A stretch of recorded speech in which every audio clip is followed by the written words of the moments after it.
Before the sun was fully up, a 911 call came in from a storage facility on Lunn Road. A car had hit a wall. What officers found when they arrived was not a car anymore. It was a Toyota Camry folded in half against a concrete and brick wall, the front end compressed completely, the engine pushed backward into the cabin. 2 passengers trapped inside, both unconscious, both barely alive.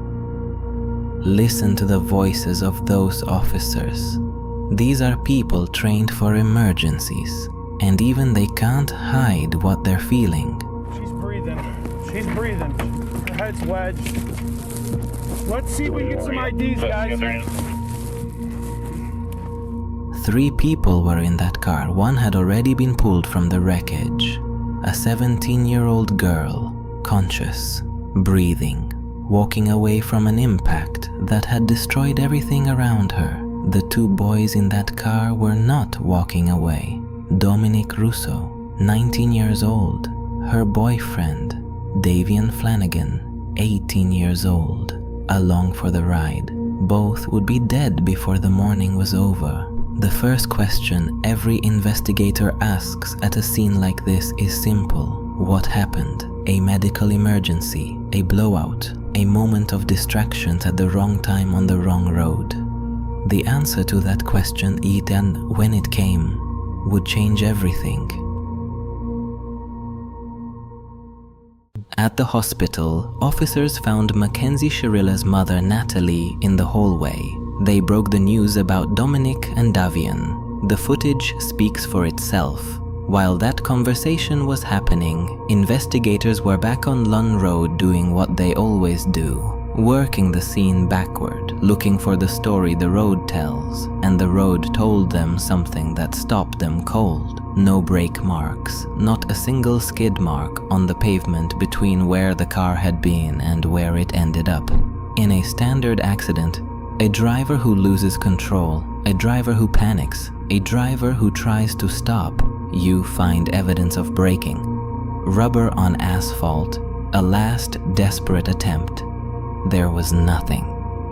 The data recorder inside the Camry confirmed what the road already suggested.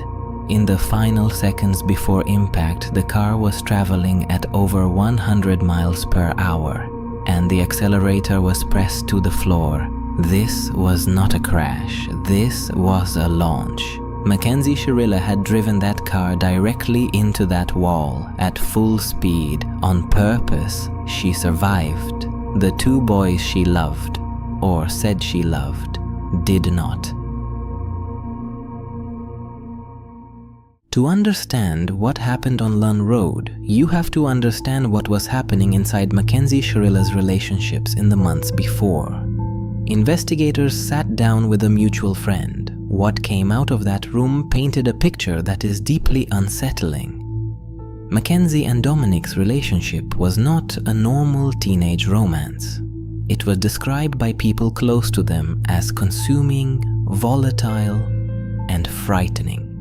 Mackenzie did not handle the idea of losing Dominic.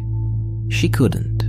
When he tried to create distance, she would show up at his home in the middle of the night, screaming, banging on the door, refusing to leave. That audio was not from the night of the crash.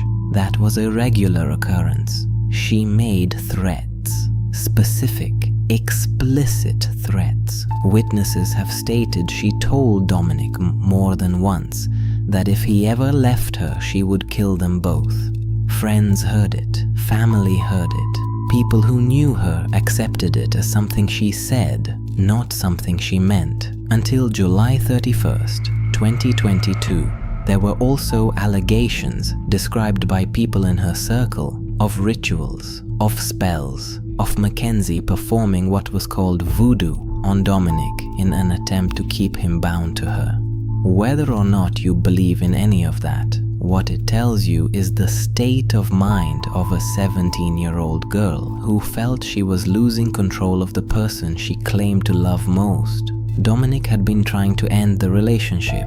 Davian Flanagan was in that car because he happened to be there. He was, in his mother's words, in the wrong place at the wrong time. He was collateral damage in someone else's obsession. While Dominic Russo and Davian Flanagan were being buried, Mackenzie Shirilla was sending emails to a modeling agency in Los Angeles from her hospital bed.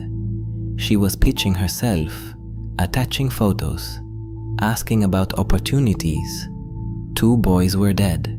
She was building a portfolio. In the weeks and months that followed, she was photographed at music festivals, dancing in a wheelchair, celebrating Halloween, living her life with a visibility that felt to the families of Dominic and Davian like a deliberate provocation. The public reaction was immediate and sustained. The footage went everywhere. Comment sections filled with fury.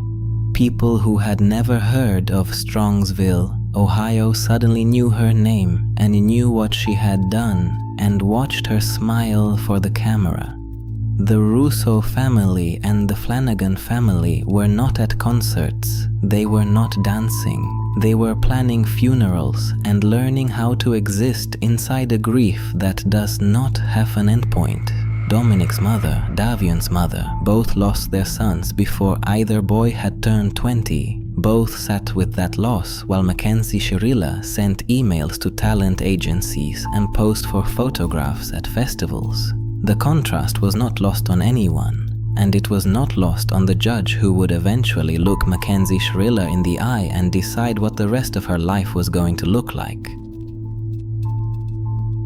When Mackenzie Shirilla took the stand and addressed the court, she said she remembered nothing, that the events of that morning were gone, that she had no memory of getting into that car, or driving to Lunn Road, or pressing the accelerator to the floor. She cried. The courtroom watched. Then her mother Natalie spoke, and what she said shifted the entire atmosphere of that room. I'm hearing an awful lot about your daughter. I'm not hearing very much about the 2 dead people. Dominic, okay, I'm asking you for leniency because this was a tragic accident that she does not remember. And Davian, he's a new friend, and I'm so sorry. What does that mean? His life is worthless? No. Defending her daughter, Natalie attempted to draw a distinction between the 2 boys in that car. Dominic, she said, was her daughter's true love, a serious relationship, a meaningful bond. Davian Flanagan, she told the court, was just a new friend, as if that distinction, as if the length of time Mackenzie had known him, had any bearing on the value of his life. Davian Flanagan's family was sitting in that courtroom. Judge Maureen Clancy had heard enough. She stopped Natalie mid-sentence. She told her directly and without softening it that every life in that car had equal value, that there was no hierarchy of victims, that a new friend was still a human being whose life had been taken, and that suggesting otherwise in her courtroom in front of his family. He was the person I trusted the most because he made me feel safe. The room went silent. This was the moment the trial turned. Not the evidence, not the data recorder, not the eyewitnesses, a mother's attempt to minimize one victim's life in defense of her daughter, and a judge who would not let it happen. Judge Maureen Clancy found Mackenzie Shirilla guilty of murder and other charges on August 14, 2023. In her ruling, she was precise and deliberate. She walked through the evidence point by point, the data recorder, the absence of brake marks, the route itself, because investigators had established that Mackenzie knew that road. She had been there before. She knew where that wall was. The prosecution argued she had scouted it. This was not a moment of madness. This was not a blackout. This was a choice made by someone who had told people exactly what she intended to do if she ever lost the person she loved. The sentence was 15 years to life. She was 18 years old when the handcuffs went on. She will be at least 33 before she is eligible for parole, if she is ever granted it. Dominic Russo was 19. He had his whole life ahead of him. Davion Flanagan was 18. He had moved to a new neighborhood, made new friends, and got into a car on a summer morning. They don't get 33. They don't get anything. 15 years to life for 2 murders. 1 survivor who says she remembers nothing. 2 families who will remember everything for the rest of their lives. We want to know what you think. Was 15 years to life justice for what happened on Lunn Road? Drop your answer in the comments. We read every single one, and it might just shape what we cover next. If this case stayed with you, subscribe to the channel. There is another video on your screen right now. Until next time, stay safe. Good night.